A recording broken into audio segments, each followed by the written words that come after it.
Hey everybody, welcome to Behind the Art, episode 3. I am your host, Art Strong. A little bit different today, I think. I'm going to show you a project that I did my last year of school. This was our final, it kind of combined all our classes together, and it was to redesign a website. It was part of an internal kind of a contest, and teams were put together, and we had to completely redesign a website and the branding and all that stuff. So because I was my strongest skill set was motion and graphic design, I was put in charge of all the branding and all of the motion design for the project. And then my partner, he did all the coding for the website. So I'm not sure if you guys have ever seen this video, but I'll show it to you here. This is the video in question. Welcome to Chantry Island, located 1 mile off the pristine shores of Southampton, Ontario, Canada. This majestic lighthouse has been patiently keeping watch and guiding ships safely into harbor since the mid-1800s. Since its restoration in 1997 by the local Marine Heritage Society, it has become one of the more popular tourist hotspots. And that is understandable when you see the 64 acres of natural landscape, which has been officially made a bird sanctuary by the federal government, not to mention the breathtaking sunsets. So please don't hesitate to stop by and say hi. I am positive you won't be disappointed. So yeah, pretty cool, eh?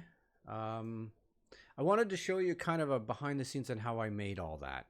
It's a very simple, like 50-second video, but the amount of work that went into building that little video was actually probably the most.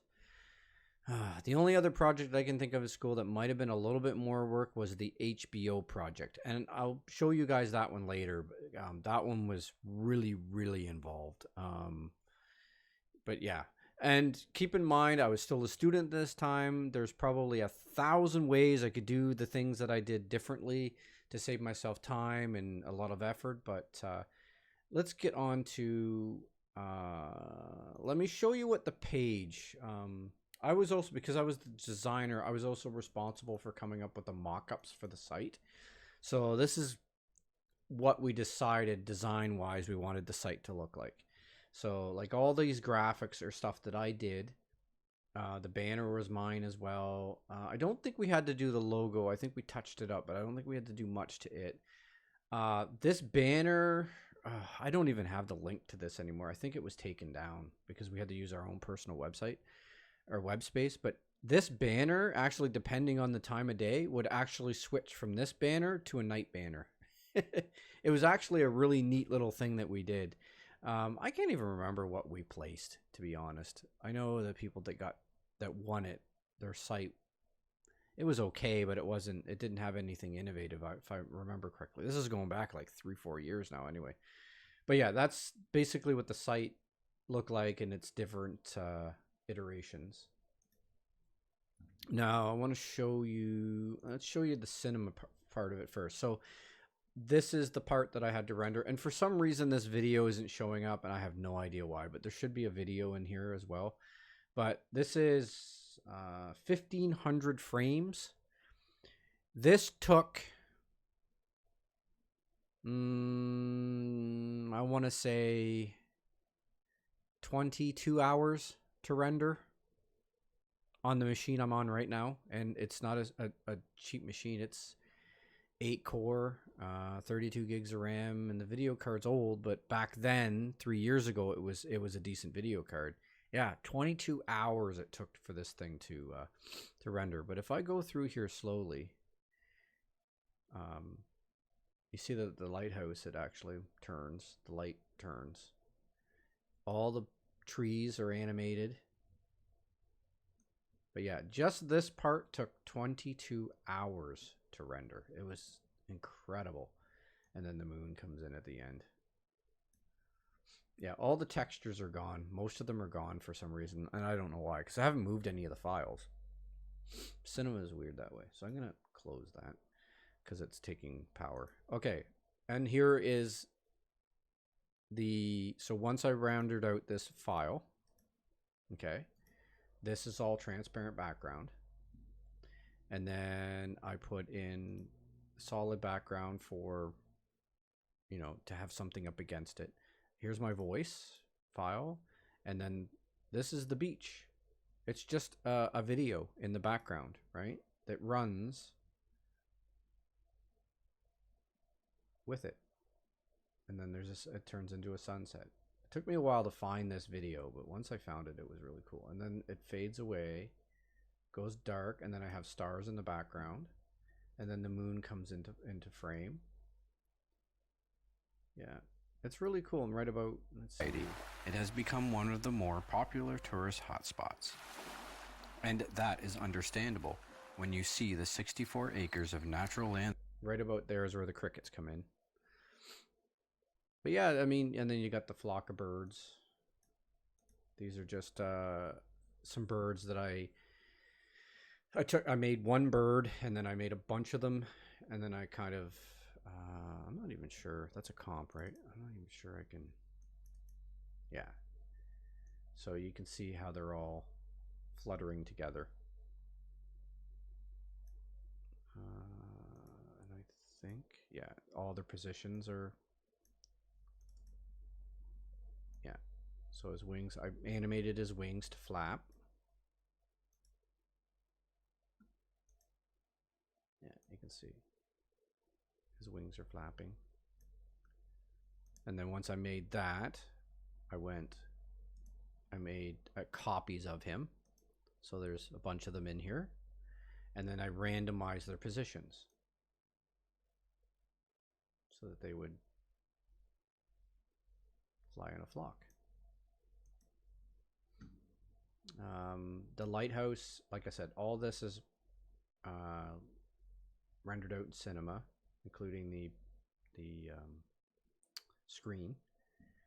And the video does play inside Cinema, but for some reason it's just not working. I'm not sure. But yeah, this was a really fun project to do. Like that lighthouse, it's incredible. I put so much time into that lighthouse so I could make it look like the original. And it really does. It does look like the original. I mean, I was new to modeling back then. So the fact that I got this to look as good as it did, I was actually surprised. And I got an A+ on this. Even though we didn't do well during the competition part, all of my work I got an A+ on. So all my editing, my graphic design work, all that stuff, I got an A+ on it. So I was happy. Like when I graduated, the only thing, I had a 3.4 GPA when I graduated. The only thing that brought my mark down was the coding classes. My first 2 coding classes I did really well at. I got like, I think an A in the first class and like a B+, because that was all just HTML and some CSS. Once we started getting into the Java and the database stuff and all that, I lost it. My mind, it went all over my head. So and then the electives was all essay writing, and I'm not very good at writing. So those 2 classes those 2, I guess, parts of my course brought my mark down that far. Just imagine if I'd even gotten all C's in that stuff, my mark would probably be close to a 4.0. But anyway, but yeah, I thought you guys would be interested to see how something like this is made. There's a lot of work that goes into something like this. The render times were hideous. But yeah, I think that's going to be it for the episode, guys. Yeah, these came out really nice. Yeah, I like them. And that lighthouse really looked good. But yeah, thanks for watching, guys, and I hope you enjoyed the video. If you did, please hit the like button, and if you want to see more of this stuff, subscribe, because there's lots of stuff coming up. my internet, my fiber internet should be in any day now. The wire's in. I'm just waiting for the guy to come and hook it up. And when that happens, I'm going to start doing real behind the art stuff. I'm going to actually sit down, make something, and hit the record button so that you guys can watch me in real time make stuff. That is the plan. And that has been the plan since the very beginning. But because of my bad internet, I just couldn't get the video files big enough to make it worthwhile. So yeah. Thanks, guys. Catch you on the flip side, and we'll see you in the next vid. Bye for now.